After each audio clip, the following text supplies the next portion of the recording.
Paris Saint-Germain, le club de nouveau inquiété par le fair-play financier. Selon les informations de l'équipe, l'instance de contrôle financier des clubs de l'UEFA a décidé de sanctionner le Paris Saint-Germain, mais aussi l'EM, en raison de leurs mauvais résultats financiers. Paris et le fair-play financier, la nouvelle saison.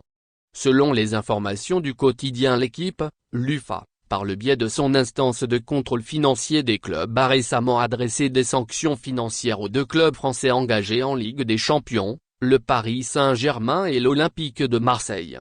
Ces sanctions sont présentées comme un accord de règlement étalé sur plusieurs saisons, à savoir des pénalités financières visant à inciter les deux clubs à rentrer dans les clous du fair-play financier sous peine de sanctions plus lourdes, éventuellement sportives. En l'état, les déficits des deux clubs dépassent, très largement pour le Paris Saint-Germain, les déficits autorisés par le fair-play financier sur les 3 saisons écoulées, 30 millions d'euros pour l'ancienne version du fair-play financier, 60 à partir de 2022. Selon les plus récents rapports de la DNCG, Paris comme Marseille sortent de 2 saisons records en termes de déficit avec des résultats nets, pour la saison 2020-2021, de respectivement -227 et -76 millions d'euros, pour -124 et -97 en 2019-2020. Rentrer dans les clous ou risquer de plus lourdes sanctions avec en cause, notamment, le Covid, l'arrêt du championnat et l'épisode Mediapro, qui ont impacté la Ligue 1 plus que tout autre championnat européen.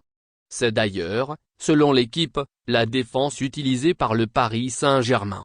Ce n'est pas la première fois que l'instance européenne surveille étroitement les finances du club de la capitale. Ces 2 dernières saisons, la suspension du fair-play financier avait permis au club de dépenser sans faire attention à ses finances. Cet été, le Paris Saint-Germain s'est montré beaucoup plus prudent sur le marché des transferts, en visant des joueurs en fin de contrat donc moins onéreux, Renato Sanchez, Nordi Mukili, ou en se faisant prêter Hugo Ekitike, reportant la dépense liée à son transfert à de futures saisons. Toujours selon l'équipe, le Paris Saint-Germain et l'EM ont désormais le choix, se remettre dans les clous sous 3 ans et accepter la sanction ou refuser cet accord de règlement, au risque de s'exposer à de plus lourdes sanctions financières ou sportives. En avril, l'UEFA avait introduit les règles de la nouvelle formule de son mécanisme de surveillance et de régulation des comptes des clubs.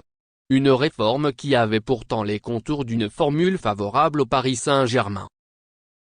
Merci de bien vouloir activer la cloche et de cliquer sur j'aime.